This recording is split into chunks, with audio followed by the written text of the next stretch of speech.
Subscribe करें हमारे YouTube channel साधना gold को और पाएं वीडियो सबसे पहले।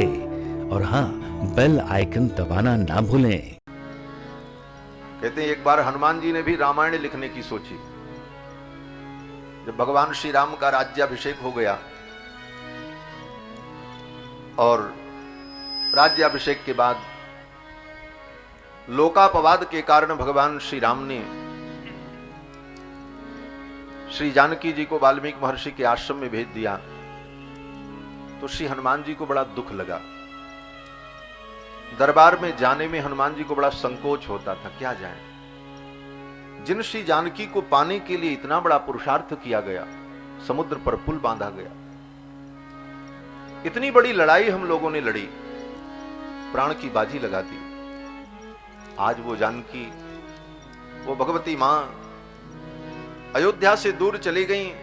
रघुनाथ जी को अकेले देखना, उनका दर्शन करना हनुमान जी को अच्छा नहीं लगता। इसलिए कोई आवश्यक कार्य हो और प्रभु बुलावे तभी हनुमान जी जाते, नहीं तो बाकी समय में प्रमोद वन में बैठकर सरयू के तट पर केवल भगवान नाम संकीर्तन करते, और जब खाली होते तो बैठ करके भगवान के चरित्र को लिखते। कहते हनुमान जी महाराज रामायण लिखते, कागज पर नहीं लिखते, ताड़पत्र पर, भोजपत्र पर नहीं लिखते। हनुमान जी ने सोचा ऐसी रामायण में लिखूं जो रामायण कभी नष्ट न हो। तो हनुमान जी महाराज तो अतुलित बलधामम सुवर्ण शैलाभदेहम, उनके लिए असंभव क्या। हनुमान जी महाराज बैठे रहते, अपनी पूंछ को आदेश देते, जाओ एक शिला लेकर के आओ। हनुमान जी की पूंछ तो कैसे बढ़ती है वो तो आपको मालूम, बाढ़ी पूंछ कीन कपि खेला। हनुमान जी की पूंछ जाती और एक पर्वत शिला को लाती, बढ़िया चिकनी सुंदर,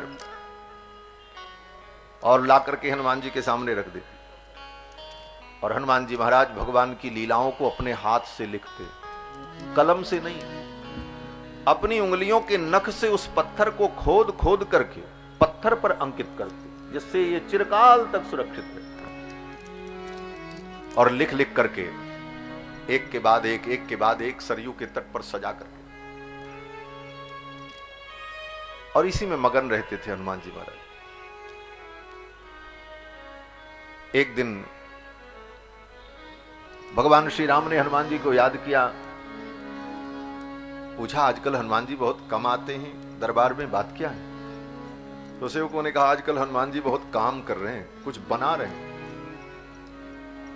कोई महल खड़ा कर रहे हैं। बोले हनुमान को महल की क्या जरूरत। बोले कुछ बना रहे हैं, किसी की हिम्मत तो वहां पड़ती नहीं जाने की हनुमान जी के पास, क्योंकि श्री जानकी जी जब वाल्मीकि महर्षि के आश्रम में चली गई, उसके बाद हनुमान जी का स्वभाव थोड़ा उग्र हो गया। बहुत बातें उनको अच्छी नहीं लगती, कोई ज्यादा कुछ बोले तो हनुमान जी महाराज नाराज हो जाते, क्योंकि जानकी जी के वियोग के कारण हनुमान जी महाराज का मन खिन्न रहता था।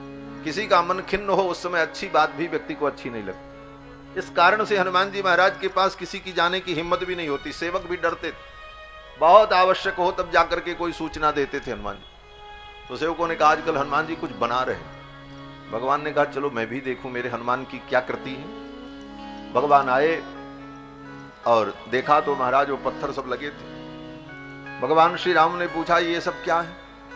तो हनुमान जी ने बताया प्रभु आपके चरित्र को लिख रहा हूं।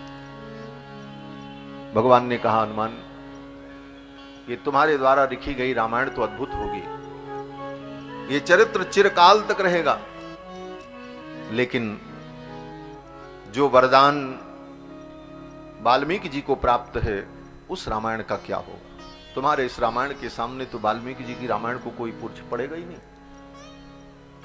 और वाल्मीकि जी को जो आशीर्वाद प्राप्त है, वरदान प्राप्त है, वो सब व्यर्थ हो जाएगा। इसलिए हनुमान ये तुमने लिखा बहुत अच्छा किया, लेकिन इसको एक काम करो, अब यहीं लिखना बंद कर दो, और ये जो लिख करके रखे हो इसको उठा करके समुद्र में डाल दो। भगवान की ही आज्ञा से हनुमान जी महाराज ने उन शिलाखंडों को समुद्र में डाल दिया। कहते हैं कालांतर में वो शिलाएं राजा को प्राप्त हुई, और फिर राजा ने उन शिलाओं को निकाल करके जो प्राप्त किया उस पे जो अक्षर स्पष्ट थे, जितने श्लोक मिले उन श्लोकों को संग्रह करके उपस्थित किया उस ग्रंथ का नाम हनुमान नाटकम, जो राम कथा के संदर्भ में कुछ श्लोक प्राप्त होते।